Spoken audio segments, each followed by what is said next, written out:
Hello all of you, आप सभी लोगों का स्वागत है हमारे चैनल पर। और आज की क्लास में आप लोगों को हम न्यूमेरिकल सॉल्व करना बताएंगे। क्लास 12 में फिजिक्स फर्स्ट चैप्टर कूलाम का नियम और वैद्युत क्षेत्र। हमने इस चैप्टर के डिफिनीशन पार्ट और डेरिवेशन पार्ट को बहुत विधिवत तरीके से अलग अलग वीडियो में पढ़ाया हुआ है। यदि आपने उन वीडियो को नहीं देखा है तो उन वीडियो का लिंक मैं डिस्क्रिप्शन में दे रहा हूं, आप उन वीडियो को देख सकते हो और इस चैप्टर को फुली कंप्लीट कर सकते हो। तो चलिए यहाँ पर हम इस चैप्टर के न्यूमेरिकल को सॉल्व करना बताएंगे, तो अपने न्यूमेरिकल को देखते हैं। ठीक है, तो हमारा पहला क्वेश्चन आपकी स्क्रीन पर बहुत छोटा सा क्वेश्चन है। इन्होंने बोला है कि इलेक्ट्रॉन पर 1.6 × 10⁻⁻19 कूलाम ऋण आवेश होता है, अल्फा कण पर कितना आवेश होगा। ठीक है, आप सभी लोग जानते हो कि इलेक्ट्रॉन पर आपका नेगेटिव चार्ज होता है। ठीक है, और कितना होता है 1.6 × 10⁻⁻19 कूलाम। इन्होंने ये पूछा है कि अल्फा कण पर कितना आवेश होगा। ठीक है, देखिए मैं आपको बता दूं, अल्फा कण में 2 प्रोटॉन होते हैं और 2 न्यूट्रॉन होते हैं। ठीक है, न्यूट्रॉन उदासीन होता है, उस पर कोई चार्ज नहीं होता है। तो अगर हमें अल्फा कण पर आवेश की मात्रा पूछी जाएगी, ठीक है, तो वो 2 प्रोटॉनों के आवेश के बराबर होगी। तो यहाँ पर अगर देखें तो अल्फा कण पर जो आवेश हो जाएगा वो 2 प्रोटॉनों के आवेश के बराबर हो जाएगा ना, 2 प्रोटॉनों के आवेश के बराबर। तो यहाँ पर अगर देखें 2 और प्रोटॉन पर जो आवेश होता है वो आपका होता इतना ही, बस किस प्रकृति का होता है, धनात्मक प्रकृति का होता है, यानी पॉजिटिव होता है। तो ये हो जाएगा 1.6 × 10⁻⁻19। इसका गुणा करोगे तो ये आपका हो जाएगा 3.2 × 10⁻⁻19 कूलाम। ठीक है, तो हम ये कह सकते हैं कि जो आपका अल्फा कण पर आवेश होगा वो प्लस का होगा, धनात्मक होगा, 3.2 × 10⁻⁻19 कूलाम। आई बात समझ में? ठीक है ना। हमारा अगला क्वेश्चन हमारा ये कहता है कि एक चालक पर 1 कूलाम ऋण आवेश, एक चालक पर जो आवेश की मात्रा दी है यानी Q की वैल्यू वो 1 कूलाम है और ये ऋण आवेश बता रहे हैं। हमने आपको बताया था यदि किसी चालक पर ऋण आवेश है इसका मतलब उसमें इलेक्ट्रॉनों की क्या है, अधिकता है। अगर किसी चालक पर धन आवेश है इसका मतलब उसमें इलेक्ट्रॉनों की कमी है। ये सबसे पहले जान लेना आप लोग। फिर इन्होंने कहा है इस पर सामान्य अवस्था से कितने इलेक्ट्रॉन अधिक हैं। ठीक है, अधिक ही देखिए पूछा है क्योंकि इन्होंने बताया कि जो एक चालक पर आवेश की मात्रा है वो 1 कूलाम ऋण आवेश है, इसलिए इलेक्ट्रॉनों की अधिकता ही होगी। ठीक है, अब कितने इलेक्ट्रॉनों की अधिकता होगी, n की वैल्यू हमें क्या करना है, फाइंड करना है। तो यहाँ पर हम सूत्र लगाएंगे Q = Ne। ये सूत्र आप लोगों ने क्लास 10th में पढ़ा होगा, जहाँ पर Q ये आपका हो गया उस चालक पर क्या चार्ज, और n उसमें इलेक्ट्रॉनों की संख्या, E इलेक्ट्रॉन पर उपस्थित चार्ज। तो यहाँ पर n की वैल्यू में फाइंड करना है कितने इलेक्ट्रॉन जो हैं वो सामान्य अवस्था से अधिक हैं। तो ये आपका n निकालोगे तो E आपका Q के बटे में आ जाएगा, तो ये Q/E हो जाएगा। आई बात समझ में? तो यहाँ पर अगर देखें तो Q की वैल्यू कितनी है 1 और बटे E की वैल्यू कितनी होती है, इलेक्ट्रॉन पर चार्ज कितना होता है 1.6 × 10⁻⁻19 कूलाम, ये तो चार्ज होता है। इसको यहाँ पर अगर आप सॉल्व करोगे तो n = ये कितना आएगा, जरा ध्यान से समझिए। इस पॉइंट को आप हटाओगे तो यहाँ पर 1 0 आपका बढ़ जाएगा। ठीक है, और इसको काटोगे तो ये जाएगा 2 × 10 और 2 × 8 = 16। ये आपका हो जाएगा 5/8 और गुणे 10 की घात, ये -19 पावर ऊपर जाएगी तो ये प्लस की 19 बन जाएगी। ठीक है, इसको और थोड़ा अधिक अगर आप सॉल्व करोगे तो देखिए 5/8 का मतलब ये है कि 8 को आप 5 से क्या कर दो, भाग दे दो, तो पॉइंट लगाओगे यहाँ पर 0 बढ़ाओगे। ठीक है, यहाँ पर थोड़ा रफ कर देते हैं, ये 1 नंबर इधर डाल देते हैं। ये हो जाएगा 8 × 48। ठीक है, अब कितना बचा 2, पॉइंट लगा 0 बढ़ाओ, 8 दूनी 16, कितना बचा 4, पॉइंट लगा 0 बढ़ाओ, 8 × 5 = 40। तो ये आपका हो गया पूरा भाग। तो कितना आया 0.625 और गुणे 10 की घात 19। ठीक है, इस पॉइंट को आप एक अंक आगे और बढ़ा लीजिए तो n = हो जाएगा 6.25 गुणे 10 की घात। जब इस पॉइंट को हम इधर ले जाते हैं, ठीक, तो घातों में माइनस होता है, तो यहाँ पर घात में 19 से 1 माइनस करेंगे क्योंकि ये 0.1 अंक आगे खिसका है। तो ये n = आपका हो जाएगा 6.25 गुणे 10 की घात 19 से 1 जाएगा, कितना हो जाएगा 18। इतने इलेक्ट्रॉनों की क्या है, अधिकता है। सामान्य अवस्था से उस चालक पर कितने इलेक्ट्रॉन अधिक हैं, इतने इलेक्ट्रॉन अधिक, 6.25 गुणे 10 की घात 18। ठीक है, तो चलिए इसी क्रम में अपना अगला क्वेश्चन देखते हैं। क्वेश्चन नंबर हमारा अगला जो है वो ये कहता है कि किसी वस्तु को, ठीक है, किसी वस्तु को 4.8 गुणे 10 की घात -19 कूलाम से धनावेशित करने के लिए, ठीक है, धनावेशित करने के लिए कितने इलेक्ट्रॉन निकाले जाएं ज्ञात कीजिए, यानी इलेक्ट्रॉनों की संख्या निकालना। इन्होंने देखिए क्या कहा है, ये हमारा क्वेश्चन नंबर 3 है। इन्होंने ये कहा है कि किसी वस्तु को जो है 4.8 गुणे 10 की घात -19 कूलाम से धन आवेशित किया जाता है। अब धन आवेशित करने का मतलब क्या है, उसमें इलेक्ट्रॉनों की कमी होगी। ठीक है, हमको ये बताना है कि कितने इलेक्ट्रॉनों की कमी होगी, यानी n का मान निकालना है। ठीक है ना, हमेशा याद रखना, यदि कोई वस्तु या कोई चालक अगर धनावेशित है तो उसमें इलेक्ट्रॉनों की कमी प्रदर्शित होगी, अगर कोई चालक हमारा ऋण आवेशित है तो उसमें इलेक्ट्रॉनों की अधिकता होगी। इस चीज़ को हमने आप लोगों को बताया भी है, अपने पहले वीडियो में ही बताया था इस चैप्टर के। तो यहाँ पर n का मान निकालना है, तो सूत्र हम कौन सा लगाएंगे, Q equal to N E, और n का मान निकालने के लिए n इक्वल टू ये हो जाएगा Q अपान ई। Q का मान कितना रखोगे यहाँ पर 4.8 इंटू 10 की पावर माइनस 19, और यहाँ पर E की वैल्यू रखोगे 1.6 इंटू 10 की पावर माइनस 19। देखिए बहुत आसान क्वेश्चन है, यहाँ पर हम ही सॉल्व कर देते हैं, कोई दिक्कत नहीं है। अभी नेक्स्ट क्वेश्चन आपको हम दे देंगे। तो ये देखिए पॉइंट से पॉइंट आपका कैंसिल हो जाएगा, और 16 कम 16 16 कितना हो जाएगा 48, और 10 की पावर माइनस 19 से 10 की पावर माइनस 19 भी कैंसिल हो जाएगी। तो n इक्वल टू 3 इलेक्ट्रॉन, यहाँ पर कितने इलेक्ट्रॉनों की कमी हुई, 3 इलेक्ट्रॉनों की कमी हुई। ठीक है, तो आप लोग इन क्वेश्चन को पहले नोट कर लीजिए, तो हम आगे के अच्छे अच्छे क्वेश्चन आपको बताते हैं। ठीक है ना, इन क्वेश्चन को आप नोट कीजिए। हमारा अगला क्वेश्चन आपकी स्क्रीन पर लिखा है, एक चालक पर 500 इलेक्ट्रॉनों की कमी है। ठीक है, इस पर आवेश की मात्रा और प्रकृति बताइए। ये क्वेश्चन आपको सॉल्व करके बताना है कमेंट बॉक्स में कि इस पर आवेश की मात्रा क्या होगी, आंसर बताना है, और आपको बताना है कि इसकी प्रकृति कैसी होगी यदि 500 इलेक्ट्रॉनों की कमी। ठीक है ना, चलिए ये क्वेश्चन आपका होमवर्क हो गया। हमारा अगला क्वेश्चन है क्वेश्चन नंबर 8, जो कि बहुत इंपॉर्टेंट क्वेश्चन है। इन्होंने कहा है यदि शुद्ध जल का पराबैद्युतांक 81.0, शुद्ध जल का पराबैद्युतांक, यानी यहाँ पर हमें के की वैल्यू दे रखी है 81.0। ठीक है, और इन्होंने क्या कहा है कि तो इसकी निरपेक्ष वैद्युशीलता क्या होगी। हमने आप लोगों को बताया था निरपेक्ष वैद्युशीलता और निर्वात की वैद्युशीलता में संबंध। निर्वात की वैद्युशीलता बोलते हैं एप्सिलॉन नॉट को, एप्सिलॉन नॉट की वैल्यू होती है 8.85 इंटू 10 की पावर माइनस का 12 कूलाम स्क्वायर प्रति न्यूटन मीटर स्क्वायर। इसको बोलते हैं निर्वात की वैद्युशीलता। इन्होंने पूछा यहाँ पर यह है कि निरपेक्ष वैद्युशीलता यानी एप्सिलॉन की वैल्यू कितनी होगी। ठीक है, ये क्वेश्चन हमारा जो भी हो इसको हम थोड़ा स्टार से डिनोट कर देते हैं। ठीक है, अब हमने आपको इसके और इसके मध्य एक रिलेशन बताया था, epsilon equal to epsilon naught के। ये तो बताया था, हमने कहा था कि निर्वात की वैद्युशीलता और निरपेक्ष वैद्युशीलता के मध्य यही संबंध होता है। ठीक है, जहाँ के क्या होता है, पराबैद्युतांक। ठीक है ना, तो यहाँ पर अगर देखें तो हमें किसकी वैल्यू फाइंड करना है, एप्सिलॉन की। तो epsilon equal to epsilon naught की वैल्यू कितनी दे रखी है 8.85 इंटू 10 की पावर माइनस 12, और अगर देखें के की वैल्यू कितनी दे रखी है 81.0। दशमलव जीरो का कोई मतलब नहीं, हर संख्या के बाद दशमलव होता है। ठीक है, तो यहाँ पर आप क्या करोगे, इसका आप मल्टीप्लाई करोगे 8.85 का मल्टीप्लाई करोगे 81 से, तो हम डायरेक्ट यहाँ पर 885 का मल्टीप्लाई कर लेते हैं 81 से, फिर दशमलव आप 2 अंक आगे खिसका देना। ठीक है ना, तो यहाँ पर ये हो जाएगा 5 एकम 5, 8 एकम 8, 8 एकम 8, 8 45, 8 64 और 4 68, 8 64 और 6 आपका कितना हो जाएगा 70। तो ये आपका हो जाएगा 5 8 8 8 16 1, और ये हो जाएगा आपका 716 8 5 गुणे 10 की घात माइनस 12। दशमलव 2 अंक आगे लगा है तो 2 अंक आगे आप लगा दीजिए, लेकिन आपको आंसर सुटेबल लिखने के लिए दशमलव 1 अंक के बाद लगाना है। तो ये आपका हो जाएगा एप्सिलॉन इक्वल टू 7.1685 गुणे 10 की घात। अब दशमलव आप 2 अंक आगे खिसका रहे हो, दशमलव इस तरफ बढ़ रहा है ना, और जब इस तरफ बढ़ता है तो पावर में क्या होती है, बढ़ोतरी होती है, यानी ये -12 और ये प्लस का 2 हो जाएगा, क्योंकि आप दशमलव 2 अंक आगे खिसका रहे हो। तो एप्सिलॉन इक्वल टू आपका हो जाएगा 7.16। आगे आप लिखो या नहीं लिखो कोई जरूरत नहीं है, यहाँ पर गुणे 10 की घात -12 से 2 जाएगा तो ये -10 हो जाएगा। अब बात आती है सबसे बड़ी कि यहाँ पर मात्रा क्या होगा, क्योंकि आप अगर मात्रक सही नहीं लिखते हो तो ये क्वेश्चन आपका गलत माना जाएगा। ठीक है ना, तो यहाँ पर देखिए के क्या है, यहाँ पर के आपका पराबैद्युतांक, पराबैद्युतांक का कोई मात्रक नहीं होता है। ठीक है, तो जो एप्सिलॉन नॉट का मात्रक होगा वही एप्सिलॉन का मात्रक होगा। तो एप्सिलॉन नॉट का मात्रक होता है कूलाम स्क्वायर प्रति न्यूटन मीटर स्क्वायर, तो इसका मात्रक भी हो जाएगा कूलाम स्क्वायर प्रति न्यूटन मीटर स्क्वायर। ये क्वेश्चन आप लोगों को समझ में आया। ठीक है, चलिए अपना अगला क्वेश्चन लेते हैं। अगला क्वेश्चन आपकी स्क्रीन पर आ रहा है, लिखा है 2 प्रोटॉनों के मध्य लगने वाले प्रतिकर्षण बल की गणना कीजिए जबकि उनके बीच की दूरी 4.0 गुणे 10 की घात -15 मीटर है।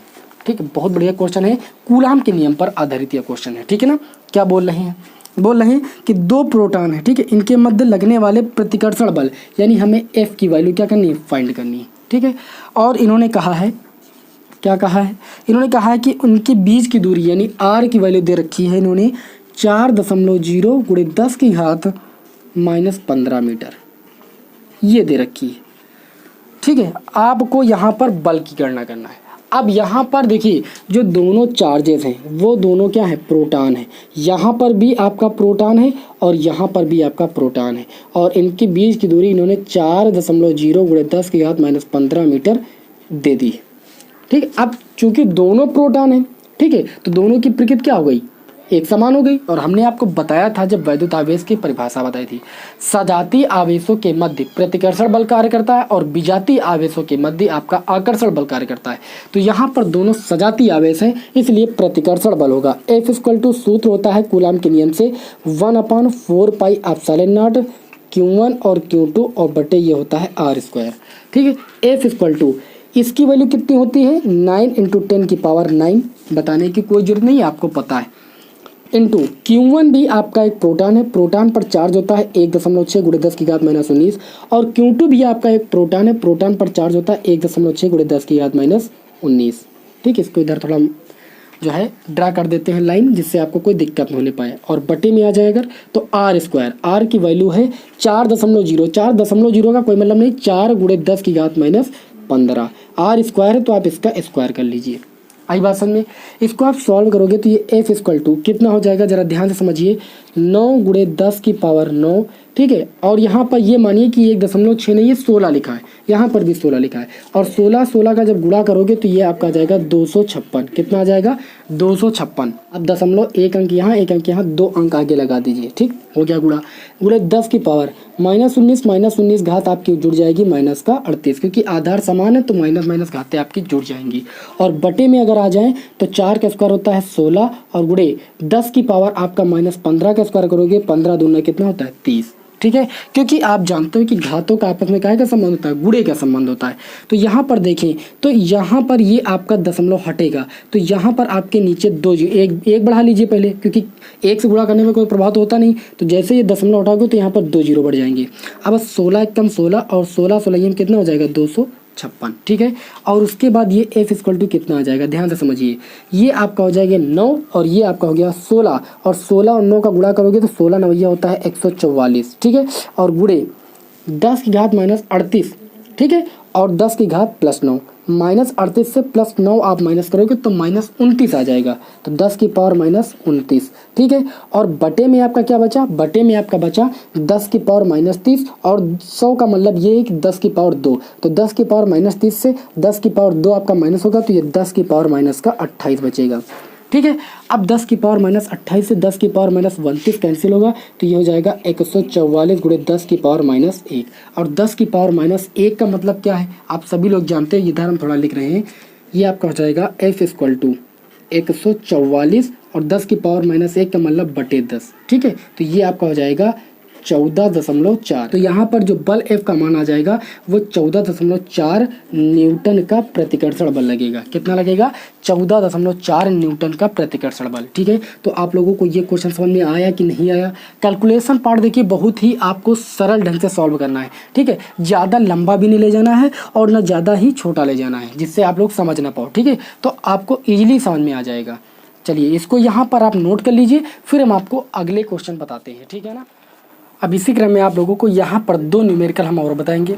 देखिए ये न्यूमेरिकल है हमारा, कह रहा है कि एक 92 यूरेनियम 238, ये आपका परमाणु है। ठीक है, अल्फा कण उत्सर्जित करता है। ये परमाणु क्या है, एक अल्फा कण उत्सर्जित करता है। तो इन्होंने कहा है कि यदि किसी क्षण अल्फा कण विघटित परमाणु के केंद्र से कितनी दूरी पर हो, 9.0 गुणे 10 की पावर -15 मीटर की दूरी पर हो। ठीक है, तो अल्फा कण पर कितना बल कार्यरत होगा। तो हमें यहाँ पर क्या निकालना है, बल निकालना है। तो सबसे पहले आपको ये समझना है, ये परमाणु है। इस परमाणु में अगर मैं प्रोटॉनों की संख्या देखूं, ठीक है, तो प्रोटॉनों की संख्या यहाँ से देखूं तो यह मान लीजिए प्रोटॉन जो हो जाएगा वो पहला पार्टिकल हो जाएगा, उसको हम Q1 मान रहे हैं, तो वो आपका है 92। इससे एक अल्फा कण उत्सर्जित होता है। इससे एक अल्फा कण उत्सर्जित होने का मतलब 2 प्रोटॉनों में कमी आती है।